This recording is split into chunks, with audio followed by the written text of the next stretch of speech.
you know, still there is some psychology around Facebook. I mean, it's like, when I look at it from a deeper introspective standpoint, I really look at it and it's like you could almost say it is marketing on narcissism. People tend to be, and that's not everybody, but people tend to be self-absorbed, just totally, absorbed into their own world, and they're all that matters, and everybody else can, go away and die. That's the attitude, the egotistical, the inner ego attitude, the false ego attitude, the, me, screw everybody else. But let me switch. I'm going to have to mute this one really quick and then show the other one, because that's the only way I'm going to be able to do it on my PC.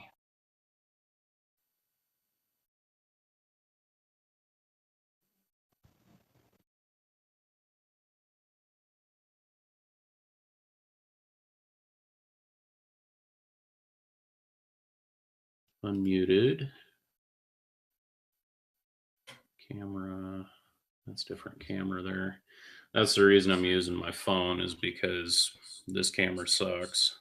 Just letting you know that you are seen and you are heard. All is well technologically. What was that, Dave? I said, just letting you know, you are both seen and heard. All is well technologically. Cool. I got two different cameras here, so I'm like trying to figure out which camera I'm, I got screen overload over here. So for those of you who don't already know, he's trying to go into screen share mode, which he cannot do on the cell phone. That's what's going on here. Yeah, and my cell phone camera has a better camera than my desktop camera, as you can clearly see by the quality.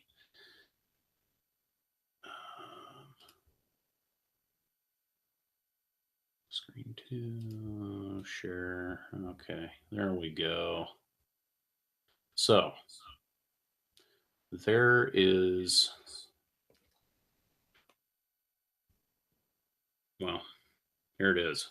It's essentially a screenshot that I saw a couple weeks back. I was logging on Facebook like I normally do, and it's there. Here's this, the first thing on your timeline. Richard, your friends have loved your post 350 times. It's like, okay, cool, but do I really care that people hit a button 350 times on my posts? No. Cool, but just this screenshot right here is an example of the narcissism, the self-centered BS that Facebook capitalizes on, and so many people are gullible for it, myself included. I've fallen into that trap, and it's just, it just is what it is. But still, it's just one of those things.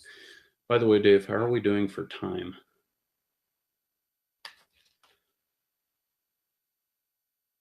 on the episode? I didn't really pay attention to the exact time we started, so I really have no idea. I didn't know I was supposed to keep track. I know we started at 11 something my time zone, and it is now almost 1 a.m. my time zone. So I think maybe we started at early 12s. I don't know, because remember I had that little computer glitch where I was coming in sounding like a chipmunk, and then I had to reboot and all that. So right. I wasn't really paying perfect, attention to the time. So I really don't have the answer to that question. Okay. Well, I guess it is what it is. Hopefully it'll be okay. I wanted to, but whatever. I'll just keep moving. We'll get through the rest of it, and then we'll end it here not too long from now. So anyway, yeah, this is basically just kind of pointing out. I just realized I could track it back to my conversation with Neil Neil Gar, actually. When we had shortly after we had just started the live stream, it says 12:08 a.m. Or no, I'm sorry, not 12:08, 12:23. My bad. 12:23 a.m. So we started somewhere between 12:15 and 12:20. which means in another 15 minutes, or no, wait, in another 15 to 20 minutes, something like that, it'll be the 1 hour mark, something like that. Close enough. Okay. Yeah, because I kind of want to keep this short enough that it's not going to be, so that way we're not droning on and on and on, and people are like, "Oh my God, when are they going to shut up?" Okay, so yeah, roughly in about 20 minutes, give or take, it'll be the 1 hour mark, roughly. Okay. Yeah, we'll just go for another 20 and then we'll call it good because I don't want to have the professor sitting there going, "Oh my God, All when are they right, going to be yeah, I quiet?" understand. So on that note, continue.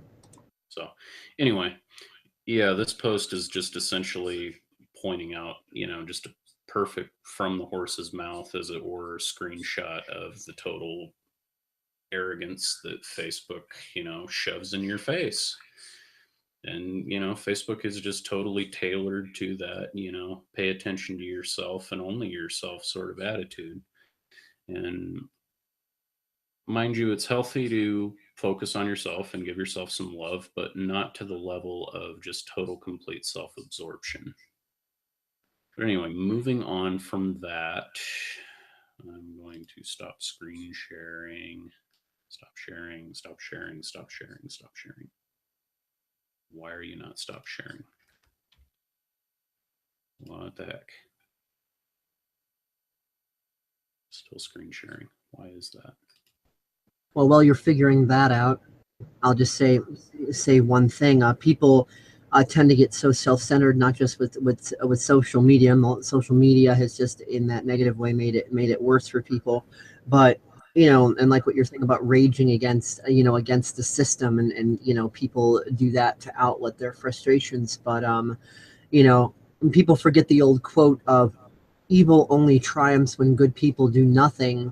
So, like, if everyone is self-absorbed, of course you're going to have corporations screwing people over, and governments doing crazy stuff, and this, that, and the other. And people need to stop blaming corporations, stop blaming government, stop blaming the devil, stop blaming the Illuminati, stop blaming whatever, and see that they are cooperative components to their situation, and that all the people that they have a problem with, that are symptoms of the problem, they're not the causes, they're symptoms.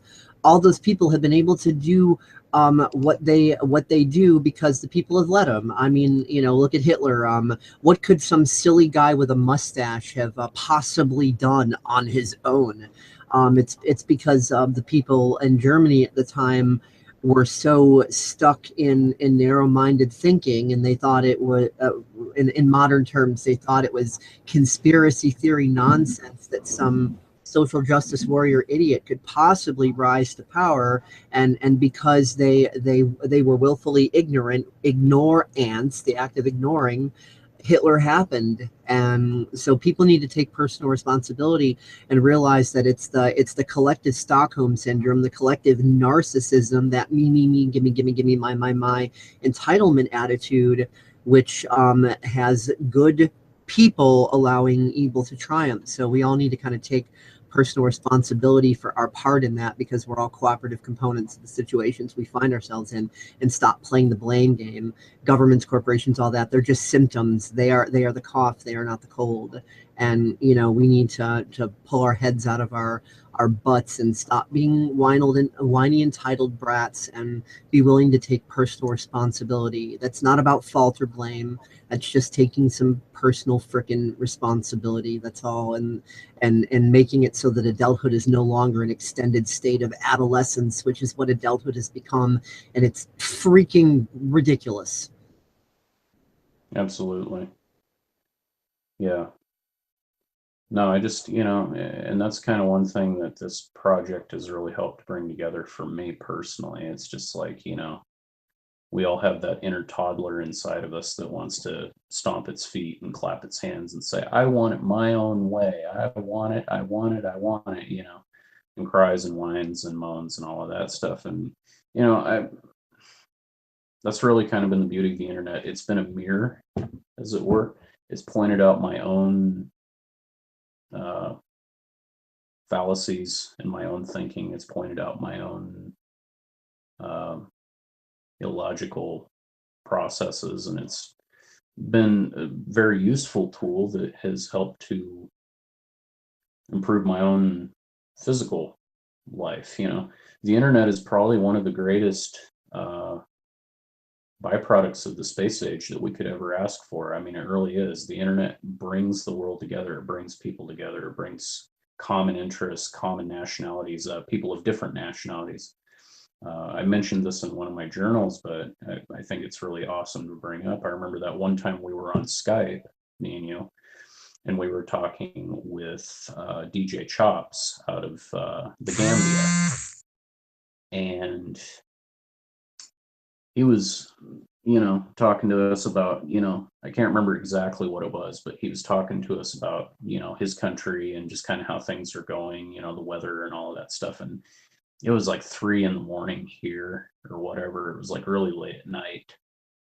Might have been during the middle of the day. I don't remember, but I know it was super early morning in Gambia where he was, and we were talking, and here comes the old imam on the prayer tower, and they start, you hear the Muslim call of prayer in the background, and it's just kind of like, whoa, talk about a different, totally different environment, something totally foreign to how you do things normally, and here you are having this really cool conversation with somebody all the way around the globe, who's totally different, has totally different cultural values, different cultural norms, different expectations on life and outlook. And here you are having this neat conversation with an interesting person, So the internet's been really a means for me to open my eyes and just kind of see the world. It's all in how you use it. And this project's really kind of opened my eyes to the deeper psychology and the kind of the backgrounds and the in-betweens of social media, the narcissism, the ugliness that ensues online, and the good aspects, the unifying things, the good byproducts of strife, without bad, you can't really contrast the good. And the internet's been and social media have been very rewarding in what they've done for me personally. And often I'm so busy in my day-to-day that social media is really how I keep track of what's going on around me. It's that level of importance of a tool for me. Emails to keep an eye on school. I just, the internet is just kind of the central usage of my everyday, and I think it is for everybody nowadays. We're in a digital age, and people may say, well, I don't use social media that much. And it's like, well, you still use the internet. I mean, you're using it to stream movies on Netflix, Hulu, Amazon Prime Video. If you're into torrents, you're downloading BitTorrents. Even if you're not using it for any of the social aspects, you're still going to use it for ridiculous number of other uses. Skype calls if you're talking to a long person relative. Just multitude of uses. Go ahead, Dave. When it comes to learning from the contrast, I've noticed that, like on Star Wars, Princess Leia said to Governor Tarkin, the more you tighten your grip, the more star systems slip through your fingers. And evil kind of, once it hits a certain point, tends to fold in on itself. And in one of my recent short Facebook posts, I said, the systems we dislike are symptoms, not causes. This is why fighting the system doesn't cure problems any more than fighting the cough will cure the cold. We need to be willing to look at the causes. That knowledge is triggering, offensive, terrifying, uneasy. It is understandable why people react to it as if a rattlesnake was being thrown into their face. Understandable why willful ignorance is the choice of people who are not yet fed up enough, not yet sick enough, not yet desperate enough. And I've noticed that that people are starting, more quickly than slowly now, starting to become fed up enough, sick enough, desperate enough on all these different levels. I mean, even today, my dad, when he got back home from shopping, he was telling me briefly about some new law they passed for the main roads, that if there's more than 2 inches of snow, they can steal your car, they can tow and impound your car and charge you to get it out. And if that wasn't bad enough, he said that it's been reported that even today, I mean, there's been no snow today, at all, but yet these tow trucks were out there towing cars away for being in violation of the parking while there is snow over 2 inches ordinance, while there was no snow on the ground at all. So, there's been a lot of ridiculous scumbaggery like that happening in all sorts of cities, Chicago included. I mean, I could make an episode about that in and of itself. And it just goes to show the more it gets personal for people right up in their face, then they can no longer say, "Oh, that's just a crazy conspiracy." But that's the beauty of the internet. It brings that stuff that in the past we used to ignore, and it pushes it right into your face. Yeah. So much of the news anymore is so instantaneous, like you're right on top of it. Like on my phone, when the Las Vegas thing happened, big Las Vegas shooting, I knew about it within like 30 seconds of it. And not only that, I saw, I had a scanner app on my phone that was like tying into all of that, and 30,000 people were listening to the Las Vegas police department. Well, that's a good point of how it's just it's triggering the evil ones, the powers that be, whatever anyone wants to call them, because they're just narcissists on crack, triggering them to act even more narcissistic towards us, which then it gets deeply personal for people, and then people are forced to realize, oh wow, this isn't just a conspiracy theory, because here I am. I mean, all the people that survived the Vegas shooting, and they saw what really happened. They saw the multiple shooters, and then they saw how. Well, I want to kind of avoid Okay, well, any, the point is, you it's know, it's getting personal for people, whether right. it's whether it's Orwellian stupid ordinances about street parking or the real facts about people involved in shootings or whatever. It's starting to get deeply personal and in their face. And that's kind of the beauty of the tightening of tyranny these days. And if it weren't for the information age, if it weren't for social media, if it weren't for all of this, then tyranny would still be able to lock people more into fear and under that classic Machiavellian control. But now, because of social media, the pressure is so kicked up that it's actually causing tyranny to fold in on itself, and the end result of that is good things, is positive things, is people coming together, and people finally learning how to use social media as a tool instead of as a narcissistic me. Overall, the darkness before the dawn, essentially. Yeah, exactly. So, but yeah, and 10 going minutes, back into 10 minutes, by the way. okay, yeah, this is perfect because then we'll be able to. I'm just about ready to give kind of closing salutations and all of that stuff. Essentially, on a more personal note, besides the collective,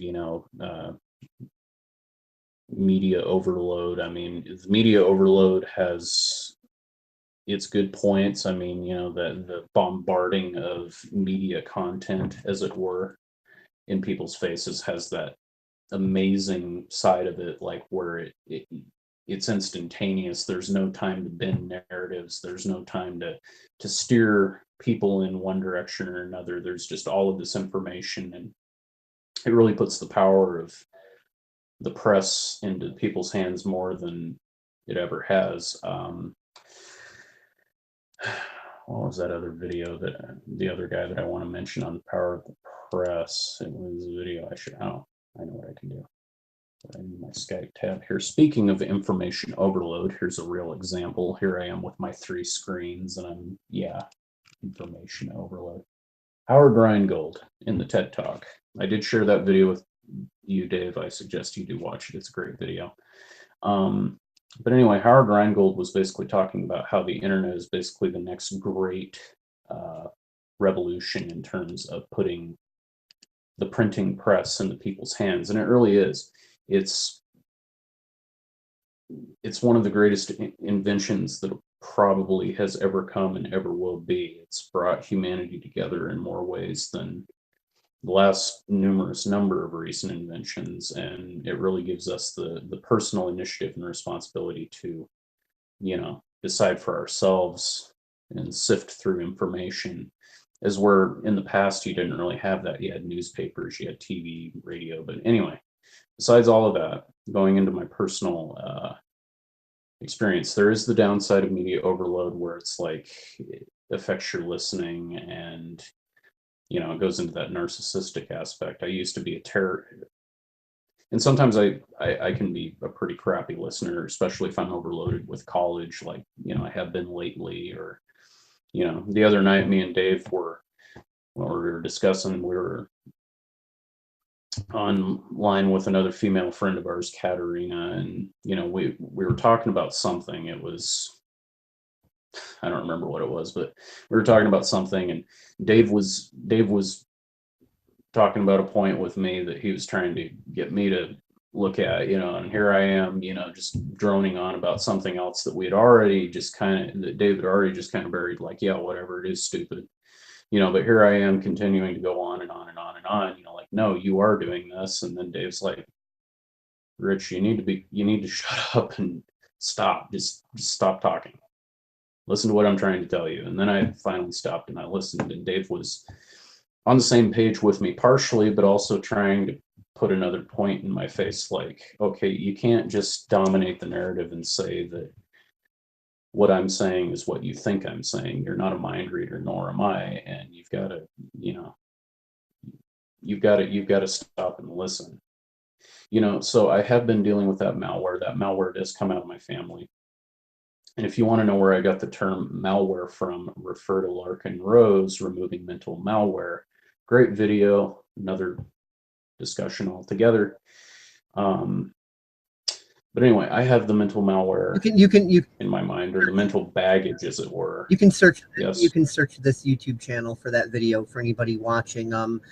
Just do a search on my channel for Removing Mental Malware, and you will find it like immediately. Yeah, that is true. It is up there. Removing Mental Malware by Larkin Rose. It is a PSEC video. That is true.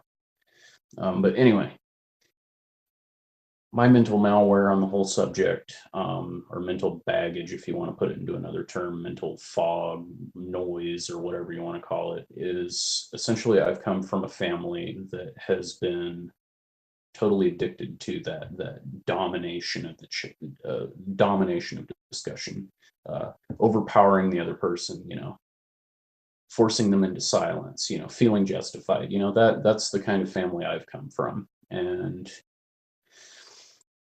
some of my family members even still are very, very, very bad at that, and they don't know how to listen. They don't know how to pay attention. They're totally justified in their viewpoints.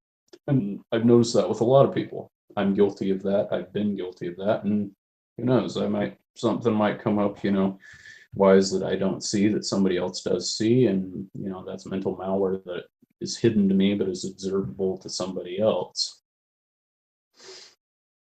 In the Johari window type of perspective, something that I don't see, but another person sees, and that's where I come from that. So, and especially with the internet in the early years fueled that narcissistic kind of overload of information, and kind of just made me an even crappier listener than I already was. But again, that was out of, the internet is just a mirror. It's only playing merely off of what you already are, or that which you already are. It's not making you anything better or worse. It's just merely bringing out the pleasant and unpleasant aspects of you. Yes. Reminds me of that old satirical quote. I don't know who wrote it, but the quote is, "To err is human, but to really screw things up, you need a computer."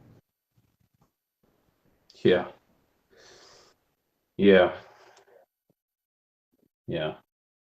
But overall, my screwed up family dynamic that I have had in the past has really brought a lot of those physical insecurities online, and caused me to manifest those, psychologically project on other people. In the past, I used to do that. I don't do that anymore. I view things in a very straightforward manner. I just observe other people, and I also observe myself, and I feel that if I'm going to do something, that I'd regret, I walk away rather than do something dumb, because it's text. It's text on a screen. It's not going to affect you. And that's essentially, you know, the extra psychology is essentially really where this personal improvement project has put the pieces together, you know, and really just brought everything together. It's really just been kind of a culmination of just learning the extra nitty gritty details of, you know, the psychology behind what I kind of sort of had an understanding of, but you know, it's an ability to put all that together. And I'm just going to say this after all of that, if you guys are still listening, I thank you so much. You know, I'm just, here I am jabbering on. But overall, this project has highlighted all of the things in my journey